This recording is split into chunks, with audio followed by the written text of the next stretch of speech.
What's up, YouTubers? It's me, Jhonny, here. Excuse me. I hope you guys are having a good day wherever you are in the world. I'm still in Phoenix, and I just got a letter from the IRS saying I owe them a lot of money, and it pisses me off. And I don't know what's going on, but I'm going to have to work this out before I leave. You don't really want to have threatening letters coming in from the IRS threatening to seize your assets. Not that I really have a lot in the US, but still. I still like to get my passport renewed. Anyhow, it's really distressing when you get these letters. I'm not sure what's going on. Let me just adjust the camera a little bit. I'm not really sure what's going on, but they said my adjusted gross income was $75,000 to $112,000. So I'm wondering if someone assumed my identity or what the hell happened. Anyhow, not much is going on up here. I'm getting ready to leave here. I wasn't expecting this letter, so I may be here a little bit longer working that out. I just saw an acquaintance. If you want to look at Carlton's travels, he got poisoned in, I think in Medellin or wherever he lives there. But anyways, he flew to Mexico. Before that all happened, he got one of his drinks spiked. And he didn't drink the drink, but he realized it spiked and he threw it out. Then he leaves Colombia. He goes to Mexico City. I don't know when it was, the first or second day he got robbed there in the taxi. He said he's never coming back. So it's quite interesting watching gringos go to Latin America and have all these things happen. And now I'm not happy that happened. That's a terrible thing. But when I was not 19, but when I was 25, 26, taxi, ATM, or robberies in taxis, and then people robbing when you go to the ATM. That was a really big thing back then. I think it's kind of coming back. Maybe it's never left, but apparently people are getting robbed. Well, they get in a taxi, taxis take you somewhere, then they rob you. I've been very fortunate and that never happened, but I remember when I was 25, 26, it used to really worry me every time I go to Mexico City. Anyhow, for me it never happened. I'm not sure why that was, but now I'm starting to think maybe I have some kind of security protocols I'm doing or some kind of situational awareness when I'm in taxis and when I'm doing stuff. In fact, the worst time I ever had, or the scariest time I ever had in a taxi, was when I was with my first wife in the Philippines. That was a long time ago. I want to say 20, 25 years ago. Now, nothing ever came of it, but he went off kind of the main highway, and my wife thought he was going to rob us. Anyway, she did some stuff, and we didn't get robbed, and I don't know what was going on. But anyways, it was the closest thing I ever thought I was going to be robbed. There's been a couple times in Mexico City where sometimes they'll take you like out of the main traffic. But the last time that happened was a couple years ago when I was going to Peru, and it wasn't to rob me. It was just to inflate the taxi meter. And I told the guy, look, dude, I got to get to the airport, man. I'm not sure we're going the right way, but I got to get to the airport, so I'm going to miss my plane. I don't really care, paying you a little extra. And he kind of got the idea, and we went to the airport pretty fast. But usually that's the biggest thing I ever worry about, is they take the long way to the airport, or they take the long way to the bus station. They got their meter on. That's about the worst thing that's ever happened to me. But I guess now with COVID and all the other problems, there's more and more robberies going on. Now, I'm not really sure why that hasn't affected me. The only thing I can say is I go to the kind of the more expensive taxis when I'm in Mexico City. In general, I don't take a taxi unless I absolutely have to. Usually where I am, I like to walk around. For me, Mexico City is a very walkable city. You can take the buses, you can take the subway. I haven't never taken the subway. One of my friends just recently came back from Mexico City a couple months ago, and he took the subway all over the place. I might start doing that just to see how it works. But in general, if you're on the subway, you can't have like a lot of backpack or anything, so you wouldn't want to take it like if you're going to the airport or something, because there is a way you can take the bus and the taxi to the airport. I've never done it, but I just take a taxi. If I remember right, it's something like 500 or 600 pesos. It might have gone up now. But when you're in Mexico City, you're in the airport or you're in a bus station, there's a booth you go to, and you pay just the tariff. Usually it's 160 to 200 pesos for the farthest routes. If you're going closer in, they charge it, but they go by zones. They charge you by zones. Now you can go outside and walk around and find another taxi, but the safer thing to do, just go to the booth like everyone else, pay for the ticket. They give you a little ticket. Give the ticket to the guy who carries your luggage, or you don't have to. But I usually tip him whether or not he carries my bag, because it's just easier that way, and you can get to the taxi real fast. And anyways, that's what I do. Anyhow, people are getting robbed in Mexico City. I don't know what to make of that.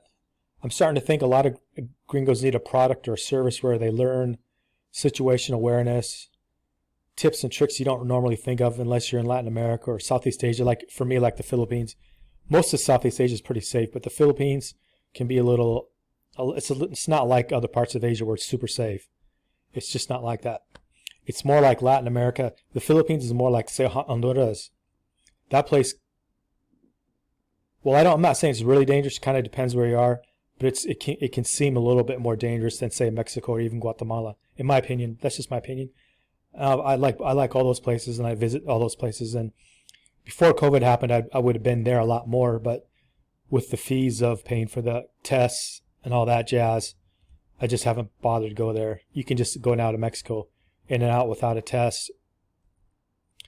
And now if you have a vaccine card, you just come into Guatemala, no test. I think it's El Salvador. I'm going to check when I leave here, which is going to be pretty soon. I just got to get this IRS thing. It pisses me off because I hadn't planned on staying here. This maybe and hopefully is something that can be worked out really fast. I'm not really sure. But my adjustable gross income was nowhere near 100,000, so I don't know what's going on there. Anyways, trying to think of other news and events happening. I can tell you right now in North America,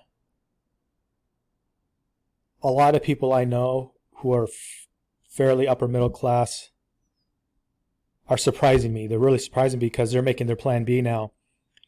Like 6 months ago, I was pretty surprised when they're talking about just getting a residency in South America or Central America. You know, like just like what's his name? Nomad Capitalist talks about a back pocket residency, just something to have to go to in case, like if you need it. Well, there's quite a few people I'm aware of.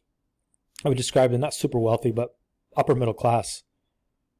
And I'm actually quite surprised that they want to have a back pocket residency just in case. And they're making those moves. They're also making a lot of moves in the crypto markets. That really shocked me to find out they're making moves in crypto. And they're also, I presume they've already got quite a bit of capital offshore, but who knows? It's none of my business. But now they want to have a legal residency to go to just in case. And there's another person I know in Hawaii. He's kind of I hate to say hippie guy, but he has that kind of a lifestyle, but he has a pretty high online income that he's worked up to that's, let's just say in the six figures sometimes. Not every month, but some months. He was pretty shocked to find out some of the assets he's buying, the capital gains rates specifically in Hawaii, because like there's a capital gains rates for the federal level, and then because he lives in Hawaii, there's an extra amount you have to pay if you live in Hawaii. And a lot of states are like that. If they have higher capital gains tax than say, some states that don't have that, or have have a lower rate. He's being hit with a higher capital gains rate. He can't get his tags renewed. He has to set up appointments to get his tags renewed, appointments to get his license renewed. Now, I don't think he's going to leave the States, but I was even surprised to hear him say he wants to make a few moves just in case, like in another country, like is what he's saying. He didn't really say where. So I was kind of surprised he said that. So what I'm noticing here in North America, more and more people are making noises like they want to get a plan B, a residency, not so much a passport, but I do hear some people saying that. But they want to get a passport. They want to have the legal, like an SA corporation, LLC. I'm just saying overseas, there's different names for these things. In the U.S., we call them LLCs, but they want to get the legal, whatever you need to kind of earn your income overseas. And they're also looking to set up things in the States so some of their assets in the States can just kind of be on autopilot where you don't necessarily have to be here, because they want to, from what I'm gathering, they want to kind of travel around a little bit. They're leaving California, lock, stock, and barrel. They're lowering their taxes by moving to one of the lower tax states here. Then they're going to spend probably part of the year outside the U.S., getting a residency, checking out which countries they like, which countries they don't like, primarily Latin America. Most people that I know, I'm not sure why, but they tend to be attracted to South America and Central America. Usually it's a lot of single guys like to go to Asia, so that's kind of true too. But in this case, these folks I know, they're looking just to look around Latin America, possibly Europe, I don't know. But in general, they're looking to have a residency where they can gain a passport and a second home if they need to stay out of the U.S. for a while. The politics here in Arizona is kind of changing. I don't know much about it. Used to be a red state, now it's kind of considered a purple state. A purple state is in the middle of red and blue, so things are changing here. And taxes are starting to go up a little bit. Since I don't pay tax because I don't have as much adjustable income anymore, I don't pay as much tax, but that could change too for me soon. So I'll have to see how that goes. If you live outside of the states for, well, it's like 10 months out of the year, but there's different ways you can adjust that. But the easy way is to live outside the states for 10 months out of a year, have a residency somewhere else, and then you can earn up to $100K with a little over $100K without paying federal tax and all that. So get an accountant for that. I'm not your accountant or your advisor, but now we got software that kind of works all that out. So you don't even really need an expensive accountant much anymore. You can do all this with the usual suspects as far as all these tax preparers. TurboTax is one. Forget the other one. I use TurboTax, and I've used another one of the popular ones. They work really well. They'll do all your offshore accounts. You know, they have that you can just go through their system. A few of them are more user friendly, like Tax Turbo. There's some other ones I use that are not really user friendly. I don't recommend them. But if you got to pay a little higher fee because you got like a lot of complicated real estate and stuff like that, you know, pay the higher fee, get it all done. Or what you could do is you could pay an expensive accountant to do it and then figure out what he does, then apply it to like TurboTax. But everyone's situation is different, so I can't really comment too much for what everyone should do to be tax compliant. One more thing, I don't know why, but I've been watching a lot of videos on Brazil, so that may be on my itinerary. The only thing I don't like about Brazil is the language. Not that I don't like the language, it's just trying to learn another language when I suck at Spanish, so I won't let that stop me from traveling. But Brazil's the kind of place where you can roll up. There's quite a few different visa processes you can use to gain residency and then a passport in about 2 or 3 years, which I won't comment on here. But a lot of countries are kind of closing the door on some of these easy ways to get a residency and making it more expensive and more hoops to jump through to get a residency. That's the only reason I mentioned Brazil. You can still jump through a lot of hoops and go to Paraguay and get a residency there real easy. And then with your card, you can travel to the adjacent countries. Sometimes, in some cases, you have to use your passport. In other cases, I heard just complicated. It just depends what country you're from. But it just gives you more options. That's all I'm saying. But Paraguay is pretty easy. Brazil still has quite a few easy ways to get a residency there. By easy, I just mean you don't have to have a lot of money. You don't have to have a lot of high income to prove or anything like that. So that could always change. So that's basically what I've been thinking about. I've been wrapping up some loose ends here. So I won't need to come back here as much, but there's a few things that, a few family members and things, so I come up here from time to time. But there's some financial things, loose ends I've been wrapping up, so there won't be as much of a concern for me anymore. Anyhow, that's all I got for now. Don't have much else to add. So